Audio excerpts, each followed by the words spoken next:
Hello! అందరూ నమస్కారం. Movie of dark night. ఈ రోజు నుంచే ఆహాలో స్ట్రీమింగ్ అవుతుంది. ఇదొక crime thriller movie. Thrilling scenes అంతగా ఏం లేవు గానీ, డ్రామా సీన్సే కొంచెం ఎక్కువుంటాయి. అవి చూడడానికి కూడా పర్లేదు ఒక్కొక్కలాగా అనిపిస్తాయి. ఈ మూవీలో కంప్లీట్‌గా ఆఫ్టర్ మ్యారేజ్ తర్వాత వచ్చే ప్రాబ్లమ్స్ ఎలా ఉంటాయి, సో ప్రెజెంట్ జనరేషన్ తగ్గట్టుగా కొన్ని సీన్స్ అయితే పెట్టారు. అవి చూడడానికి కూడా పర్లేదు బాగానే ఉంటాయి. ఇంకా ఈ మూవీ స్టోరీలోకెళ్తే పూనమ్ అండ్ త్రిగన్ వీళ్ళిద్దరూ ఒక యాక్సిడెంట్‌లో అన్‌ఎక్స్‌పెక్టెడ్‌గా కలుస్తారు. ఆ యాక్సిడెంట్ తర్వాత ఇద్దరికి ఒకళ్ళమీద ఒకళ్ళకి ఇష్టం కలుగుతది. ఆ ఇష్టం ప్రేమలాగా మారుతది. కానీ పూనమ్‌కి ఆల్రెడీ పెళ్లయి ఉంటది. అది తెలియక త్రిగన్ పూనమ్‌ని ప్రేమిస్తూ ఉంటాడు. అలా కొన్ని రోజులు గడిచాక పూనమ్‌కి తనకు పెళ్లయిందని చెప్తాదనమాట. అది తెలుసుకున్న త్రిగన్ ఏం చేశాడనేదే ఈ మూవీ స్టోరీ. ఆ పాయింట్ బేసుకొని ఈ మూవీ స్టోరీ కొంచెం ఇంట్రెస్ట్‌గానే తీసుకెళ్తాడు. త్రిగన్ అండ్ పూనమ్ మధ్య కొన్ని సీన్స్ చూడడానికైతే పర్లేదు బాగానే ఉంటాయి. అండ్ పూనమ్‌కి సంబంధించిన ఒక మ్యారేజ్ సీన్ పెడతారు. ఆ సీన్స్ కూడా బాగానే ఉంటాయి. పూనమ్ పెళ్లయినా కూడా ఒక అబ్బాయిని ఎందుకు ఇష్టపడుతుంది ఏంటిదనేది దానికి సంబంధించిన సీన్స్ కూడా చూపిస్తారు. అవి చూడడానికైతే పర్లేదు బాగుంటాయి. ఆ సీన్స్ కొంచెం ప్రెజెంట్ జనరేషన్ లాగా చూపిస్తారు. ఎందుకంటే ఈ మధ్య ఇలాంటి ఇన్సిడెంట్స్ చాలా జరుగుతున్నాయి.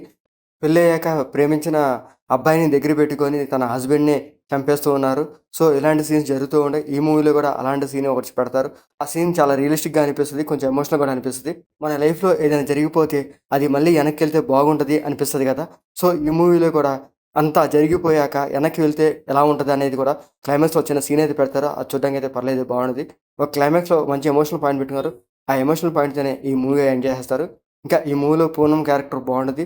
తన క్యారెక్టర్ తగ్గ తన యాక్టింగ్ పర్ఫార్మెన్స్‌గా పర్లేదు బాగుంటది. ఇంకా ఈ మూవీలో అరుణ్‌గా త్రిగన్ చేశారు. తన క్యారెక్టర్ బాగుంటది. ఆ క్యారెక్టర్ తగ్గ తన యాక్టింగ్ పర్ఫార్మెన్స్ కూడా పర్లేదు బాగుంటది. ఇంకా పూనమ్ హస్బెండ్‌గా విద్యార్థి చేశారు తమిళ్ యాక్టర్.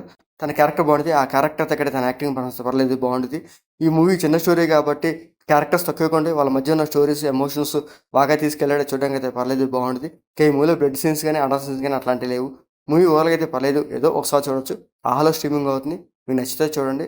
మీకు మా నచ్చితే లైక్ చేయండి, షేర్ చేయండి, సబ్స్క్రైబ్ చేయండి. Thank you for watching.